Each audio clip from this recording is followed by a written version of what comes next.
C'est le 22 mars prochain que Disney va faire revivre toute la magie d'un de ses grands classiques au cinéma, La Belle et la Bête. Filmé en prise de vue réelle, le film est déjà l'un des événements de l'année 2017.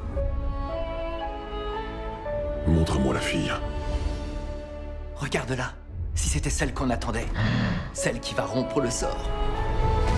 Faut-il encore vous présenter La Belle et la Bête? Né de la plume de la française Jeanne-Marie Le Prince de Beaumont en 1757, le conte a depuis engendré plus d'une dizaine de longs métrages au cinéma, parmi lesquels celui de Jean Cocteau en 1946 ou bien encore celui de Christophe Gans en 2014. Mais la version que les enfants connaissent le mieux est celle de Walt Disney, sortie en 1992 en France.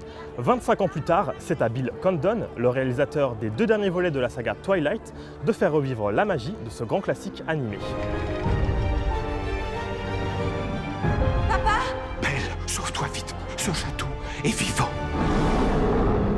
Qui est là? En chef de file, Emma Watson tout d'abord. L'ex-petite sorcière de la saga Harry Potter va avec ce film renouer avec un cinéma grand public.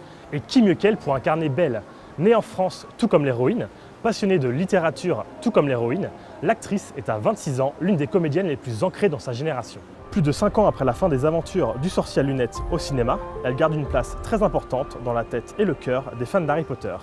Pour lui donner la réplique, Dan Stevens, vu dans la série à succès Downton Abbey, se transformera en sombre bête. Luke Evans viendra lui jouer les amoureux transis et un poil lourdingue dans le rôle de Gaston. Enfin, Ian McKellen, Ewan McGregor et Emma Thompson prêteront leur voix aux objets animés que sont l'horloge Big Ben, le chandelier Lumière et la théière Madame Samovar. Un casting 5 étoiles qui réjouit d'avance tout le monde. Hello. You can talk. Well, of course he can talk. Hello, pleased to meet you. Qu'attendons-nous du film? Et surtout, qu'attendez-vous du film? La toute première bande-annonce du long-métrage a été vue plus de 127 millions de fois par les internautes dans les 24 heures qui ont suivi sa mise en ligne. Un record jamais égalé. Par comparaison, la bande-annonce de Star Wars, Le Réveil de la Force, a été vue, elle, plus de 112 millions de fois. Pour ce qui est de la fidélité au dessin animé, là encore, peu d'inquiétude à avoir. La Belle et la Bête version 2017 devrait être absolument fidèle au grand classique de 1992. Si fidèle que les premières images dévoilées rappelaient à la virgule près celle du long métrage d'animation. Les chansons C'est la fête ou bien le mythique Histoire éternelle, devenu indissociable du dessin animé, seront aussi dans le film. L'histoire éternelle touche de son aile la Belle et la Bête. Au détour d'une interview, Ewan McGregor a dévoilé avoir travaillé sur son accent français pour interpréter la chanson Be Your Guest en version originale. Tout comme Emma Watson, qui a déclaré avoir trouvé ça amusant de chanter et danser pour le film. Enfin, on espère que cette dernière réussira à mettre un peu de son engagement féministe dans le personnage de Belle. Terminer l'ère des princesses passives et place aux héroïnes fortes. Emma, c'est à toi de jouer.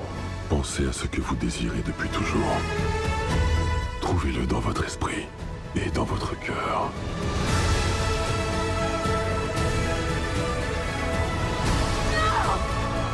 Alors, ce nouveau La Belle et la Bête va-t-il tenir toutes ses promesses? Très probablement.